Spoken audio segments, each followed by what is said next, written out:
Hello दोस्तों, early financial आजादी में बहुत बहुत स्वागत है आपका। 4 स्मॉल कैप कंपनीज के बारे में बात करेंगे जहां पर मैसिव अपग्रेड हुआ है। अब देखिए अपग्रेड कहां पर हुआ है दोस्तों, हम बात करेंगे क्रेडिट रेटिंग अपग्रेड के बारे में। तो देखिए कंपनीज होती हैं वो बैंक से या फिर कहीं बाहर से वो पैसा रेस करती है अपने बिजनेस के लिए, ठीक है।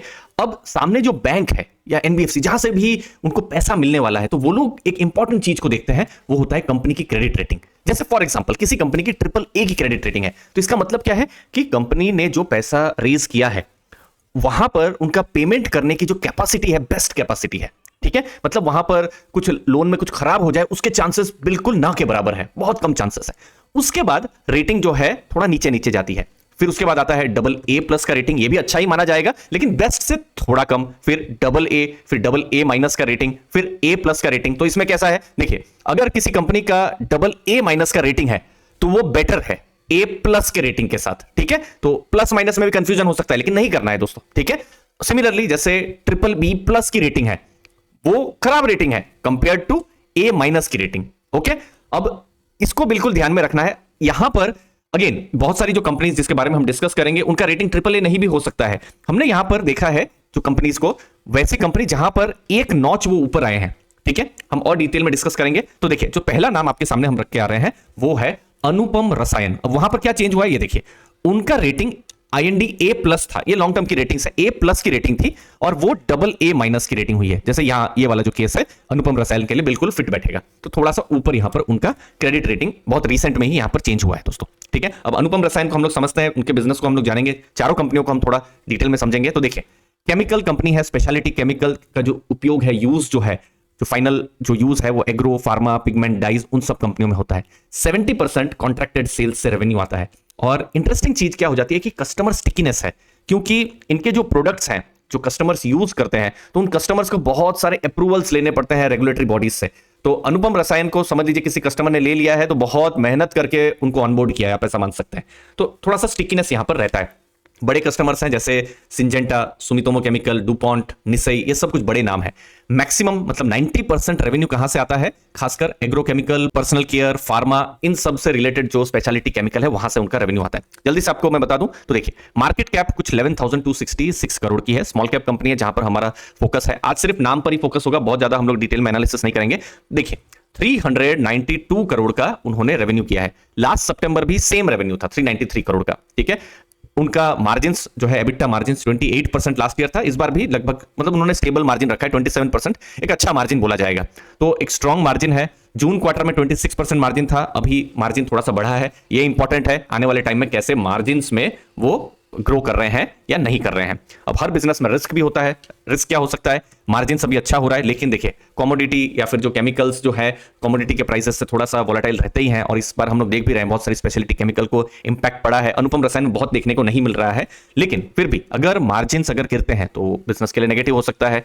प्रोजेक्ट कंप्लीशन रिस्क, बहुत केपेक्स कर रहे हैं ग्रोथ के लिए तो वो एक रिस्क है। और बहुत जो प्रोडक्ट्स हैं उनका बाहर भी मतलब इंडिया से बाहर भी उनका यूजेज है तो फॉरेक्स रिस्क भी यहां पर होता है दोस्तों। पहला नाम अनुपम रसायन। दूसरा नाम एलटी फूड्स। उनके केस में भी देखिए पहले ए प्लस की, ए पॉजिटिव की रेटिंग थी, अब डबल ए माइनस की उनकी रेटिंग हुई है। अगेन देखिए बेस्ट रेटिंग नहीं है लेकिन देखिए स्मॉल कैप कंपनीज है, सब लोग यही स्ट्राइव करेंगे कि उनका ट्रिपल ए का रेटिंग हो जाए जो कि बेस्ट रेटिंग होता है। अब एलटी फूड्स एक ऐसे प्रोडक्ट के साथ जुड़ा हुआ है जिसका हमारी आपकी लाइफ में लगभग रोज का रिलेशनशिप है, मतलब चावल, राइस। और राइस में जो प्रीमियमाइजेशन की जो थीम है, मतलब जो बासमती राइस है, ठीक है, वहां पर एलटी फूड्स जा रहे हैं, ठीक है। और बासमती राइस का अभी धीरे धीरे जैसे जैसे हमारे भारत में लोगों का इनकम बढ़ रहा है तो धीरे धीरे प्रीमियमाइजेशन हो रहा है। दावत जैसा बड़ा ब्रांड जो है ओन करती है company, second branded basmati rice player है भारत में, 30% से ज्यादा का मार्केट शेयर है। यूएस में सबसे बड़ा बासमती राइस का ब्रांड है, 50% से ज्यादा का उनका मार्केट शेयर है। तो भारत से बाहर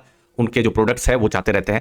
अभी जो रिसेंट में रिजल्ट्स आए थे, रेवेन्यू, एबिटा, प्रॉफिट सब कुछ बढ़ा था। इनफैक्ट बुक वैल्यू भी आप देखिए 89.5 की हो गई है जो कि 73.8% लास्ट ईयर थी। आरओई देखिए 19.5% जो कि लास्ट ईयर 16.5% था। रिटर्न ऑन कैपिटल भी देखिए 17.7 से 21.9% हुआ है। तो ये सब कुछ आंकड़े हैं, नंबर्स हैं जो कि बता रहे हैं कि एलटी फूड्स थोड़ा जो है स्ट्रॉन्ग नंबर्स उनके आए हैं। तो देख लेते हैं यहां पर भी एलटी फूड्स के बारे में। देखिए मार्केट कैप एलटी फूड्स का कितना है, 7,657 करोड़। अगेन स्मॉल कैप की कंपनी है यहां पर। और यहां पर भी लेटेस्ट रिजल्ट्स देख लेते हैं। ये है क्वार्टरली रिजल्ट्स कैसे आए हैं ये देखिए। 1978 करोड़ का इस बार का रेवेन्यू है और पिछली बार कितना था 1725 करोड़ का रेवेन्यू। मार्जिन देखिए थोड़ा सा इंक्रीज हुआ है 10% से 12% इस बार मार्जिन इंक्रीज हुआ है। तो ये जो प्रोडक्ट है इसका मार्जिन कुछ हमको 9 to 12% के बीच में देखने को मिल रहा है। मार्जिन देखिए हर कंपनी का हर सेक्टर का अलग अलग हो सकता है। कुछ कंपनीज वॉल्यूम में खेल रही हो तो उनके मार्जिन 2-3% भी हो सकते हैं। कुछ कंपनीज ऐसे भी हो सकते हैं जिनके मार्जिन 40-50% भी हो सकते हैं। तो हमको कंपनी टू कंपनी मार्जिन हम देखें। सिमिलरली जैसे अनुपम रसायन गया तो उनका हम एलटी फूड्स के साथ कंपेयर नहीं कर सकते। पहला तो दोनों का सेक्टर भी अलग है, कंपनीज भी अलग है, तो मार्जिन ऑब्वियसली थोड़ा डिफरेंट रहेगा ही। यहां पर ग्रोथ और मार्जिन एक्सपेंशन का कंपनी का टोटल यहां पर फोकस हमको देखने को मिल रहा है और अपनी कैपेबिलिटीज को भी वो बढ़ाने के लिए इन्वेस्ट कर रही है, थोड़ा ऑटोमेशन की तरफ वो जाने के लिए कोशिश कर रही है। लेकिन रिस्क क्या हो सकता है, हर बिजनेस में रिस्क को डिस्कस करना जरूरी है। तो अगर प्रॉफिट्स में या रेवेन्यू में अगर डिक्रीज हो जाता है तो एक रिस्क हो सकता है। अगेन डेट अगर इंक्रीज होता है तो ये भी एक रिस्क है। तो देख लेते हैं यहां पर डेट टू इक्विटी रेशियो क्या है, 0.32 है। तो ये बहुत ज्यादा डेट टू इक्विटी रेशियो नहीं है और कंपनी का अपग्रेड हुआ है क्रेडिट रेटिंग, तो ये भी एक पॉजिटिव अभी बिजनेस को मान सकते हैं। अभी एक चीज बहुत इंपॉर्टेंट है दोस्तों, कोई भी रिकमेंडेशन दूर दूर से नहीं है, सिर्फ इंफॉर्मेशन है जो मैं आपके साथ शेयर कर रहा हूं, जो पिछले कुछ दिनों में आई है इन स्मॉल कैप कंपनीज को लेकर। दोस्तों हमारे साथ आप जुड़ सकते हैं हमारे टेलीग्राम ग्रुप में भी, जहां पर हमारा जो चैनल का फोकस है बिजनेस एनालिसिस पर हम फोकस करते हैं। डिस्क्रिप्शन बॉक्स में मैंने लिंक को दिया हुआ है। साथ साथ बहुत रिसेंट में लेटेस्ट म्यूचुअल फंड पोर्टफोलियोज भी आना शुरू हो जाएंगे। उसके साथ पैसिव इनकम, डिविडेंड और personal finance related pure content आते रहते हैं, जहां सिर्फ और सिर्फ लर्निंग पर ही फोकस होता है। दोस्तों थर्ड नाम है ऑर्किड फार्मा, जहां थोड़ा टर्न अराउंड देखने को मिल रहा है। देखिए पहले उनकी रेटिंग BBB की रेटिंग थी, उससे अब AA- की रेटिंग हो गई है ऑर्किड फार्मा के केस में। तो देखिए यहां एक इंटरेस्टिंग चीज हुई है कि जो धानुका ग्रुप है, तो धानुका ग्रुप का इनफैक्ट एक कंपनी लिस्टेड की भी कंपनी है धानुका एग्रीटेक, ठीक है। तो उस कंपनी उस ग्रुप ने यहां पर जो है ऑर्किड फार्मा को यहां पर आप मान सकते हैं कि वहां पर मेजोरिटी शेयर होल्डिंग उनकी अभी है, ठीक है। तो 72.4% जो धानुका ग्रुप की जो दूसरी कंपनी है धानुका लैबोरेटरीज, उनका यहां पर जो है उन्होंने ऑर्किड फार्मा को खरीदा हुआ है, ठीक है। और बहुत रिसेंट में कंपनी ने QIP अपने जो इंस्टीट्यूशनल जो इन्वेस्टर्स हैं वहां से उन्होंने QIP के जरिए पैसे रेज किए थे, और पैसे जब रेज किए तो उसमें से मैक्सिमम उन्होंने प्री पेमेंट कर दिया, मतलब जो डेट था उसको उन्होंने कम कर दिया। तो ये देखिए ये ऑर्किड फार्मा को भी हम लोग यहां पर स्क्रीनर में देख लेते हैं।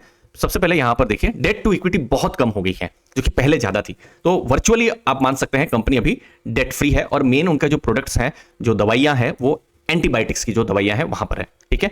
उनका मार्केट कैप बहुत छोटी कंपनी है, 2925 करोड़ का उनका मार्केट कैप हमको देखने को मिल रहा है। बाकी ROE बहुत मजबूत नहीं है, 4.97 बहुत अच्छा नहीं कहा जाएगा, ROE मजबूत नहीं है। तो बिल्कुल यहां देखना होगा कि कंपनी एक तकलीफ से क्या ये टर्न अराउंड फेज से जा रही है या नहीं जा रही है। क्वार्टरली रिजल्ट देख लेते हैं, कैसा क्या अच्छा रिजल्ट आया है या फिर बिजनेस थोड़ा तकलीफ में है, देख लेते हैं। तो देखिए लास्ट ईयर 165 करोड़ का यहां पर रेवेन्यू था, इस बार 199 करोड़ का है, और मार्जिन 10% से यहां 12% यहां पर इंक्रीज हुए हैं। तो उसके हिसाब से तो हमको थोड़ा सा ग्रोथ देखने को मिल रहा है। ओवरऑल 20 करोड़ का प्रॉफिट था, और लास्ट ईयर इनफैक्ट लॉस में था। इनफैक्ट कंपनी को मैं देख पा रहा हूं पिछले मतलब लास्ट ईयर और उससे भी पहले उन्होंने कुछ लॉसेस भी किए थे, फिर कभी बीच में प्रॉफिट भी कर दे रही थी। तो ये थोड़ा सा अनस्टेबिलिटी था। देखिए टोटल मतलब स्टेबिलिटी नहीं थी, देखिए लॉस फिर अचानक से एक प्रॉफिट कर दिया, फिर लॉस। ये पिछले 2-3 क्वार्टर से थोड़ा कंसिस्टेंट हमको प्रॉफिट्स देखने को मिल रहे हैं कंपनी के केस में। तो ये थोड़ा मैनेजमेंट चेंज के बाद थोड़ा टर्न अराउंड जैसा दिख रहा है। तो यहां थोड़ा सा जो रिस्क है, थोड़ा हाई रिस्क हो सकता है, लेकिन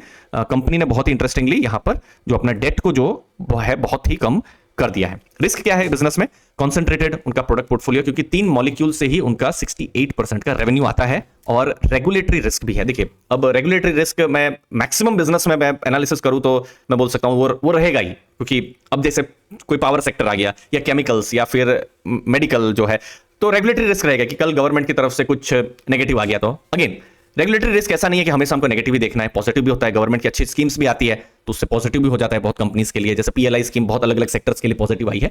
लेकिन ये एक रिस्क है जिसको हमेशा ध्यान में रखना है, जब हम मैक्सिमम बहुत सारे सेक्टर्स में ये रिस्क को हमको देखना पड़ता है।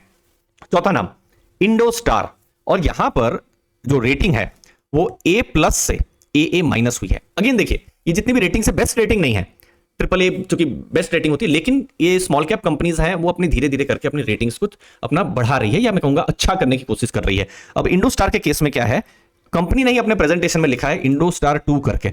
बीच में कुछ चैलेंजेस से कंपनी गुजर रही थी। मुझे याद आ रहा है इनका आईपीओ भी आया था कुछ 5-6 साल पहले, और कुछ 560-600 उस लेवल तक के आसपास आईपीओ आया था। और अभी इंडोस्टार को अगर मैं देखता हूं तो उन्होंने वेल्थ को डिस्ट्रॉय किया है। देखिए मार्केट कैप 2365 करोड़ है और करंट प्राइस देखिए 173 है। आईपीओ इसके 3 टाइम्स से ज्यादा के लेवल पर आया हुआ था। अब बहुत सारी चीजें बीच में भी हुई थी, कुछ ऑडिट कमेंट्स आए थे, बहुत सारी नेगेटिव चीजें हुई थी, लेकिन ये एक टर्न अराउंड जैसा हम देख सकते हैं। और अगर ये कंसिस्टेंटली होता है तो फिर बहुत ही इंटरेस्टिंग ये बिजनेस हो जाएगा। और देखिए हम इस वीडियो में और हमारे चैनल में क्या फोकस करते हैं कि कंपनीज का रेवेन्यू, प्रॉफिट्स, मार्जिन्स अगर बढ़ते रहे तो बहुत ही अच्छा है। तो वहां पर हम लोग का बिजनेस में फोकस होता है। तो देखिए जो क्रेडिट रेटिंग एजेंसी है उन्होंने कहा है कि उन्होंने अपने अंडर राइटिंग और इंटरनल कंट्रोल्स को और अच्छा किया है। और जो ब्रुकफील्ड जो कि इंटरनेशनली बहुत बड़ा नाम है, उनकी तरफ से सपोर्ट आ रहा है। सपोर्ट इन द सेंस आप मान सकते हैं 2 बड़े ब्रांड ब्रुकफील्ड और एवरस्टोन दोनों लगभग 74.99 क्लोज टू 75% कंपनी को ओन कर रहे हैं। अभी डीआईआई जो है या एफआईआई बहुत ज्यादा नहीं है कंपनी में, और फिर बाकी पब्लिक के पास है। मतलब म्यूचुअल फंड्स अभी भी बहुत ज्यादा दिख नहीं रहे हैं इस कंपनी में। मैक्सिमम ब्रुकफील्ड का यहाँ पर प्रोमोटर्स है। अब कंपनी का अभी कहां फोकस है, जो कमर्शियल व्हीकल्स होते हैं, जो बड़े ट्रक्स आप मान सकते हैं या बसेस मान सकते हैं, तो वहां पर अगर किसी को लोन चाहिए तो उस जगह में कंपनी फोकस कर रही है। और कहां फोकस कर रही है, जो टियर 3 टियर 4 टाउन्स, जो छोटे जो टाउन्स है, वहां पर अगर किसी को ट्रक चाहिए या बस चाहिए, वहां पर लोन के लिए फोकस कर रही है। तो यहां कुछ चैलेंजेस हमको पिछले कुछ सालों में देखने को मिले थे, लेकिन ऐसा लग रहा है कि धीरे धीरे कंपनी कोशिश कर रही है कि जो अपनी स्ट्रेस्ड बुक है उसको ठीक किया जाए और जो ग्रोथ है वहां पर भी किया जाए। और दिख भी रहा है कि जैसे पहले कॉर्पोरेट लेंडिंग वो बहुत ज्यादा कर रहे थे। जैसे ये 2018-19 की बात है, लगभग रिटेल लेंडिंग और कॉर्पोरेट लेंडिंग ऑलमोस्ट बराबर थी। इनफैक्ट कॉर्पोरेट लेंडिंग ज्यादा थी, रिटेल में किसी को लोन लेना है तो बहुत ज्यादा फोकस नहीं था। अभी आप देखिए जैसे Q2 का रिजल्ट आया है, ऑलमोस्ट सब रिटेल लेंडिंग है।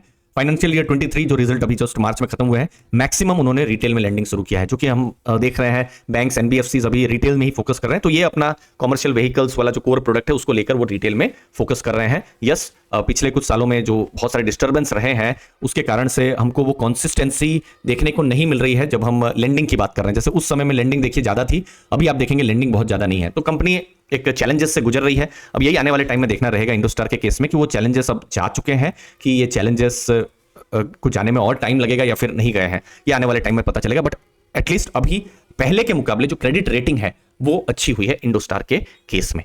आपको वीडियो से वैल्यू मिली दोस्तों तो हमारे चैनल अर्ली फाइनेंशियल आजादी को जरूर सब्सक्राइब करिएगा। 1 लाख से ज्यादा सब्सक्राइबर्स हो चुके हैं। आप सबका प्यार हमको मिला हुआ है, आप सबका बहुत बहुत धन्यवाद। थैंक यू आपके टाइम के लिए, धन्यवाद दोस्तों।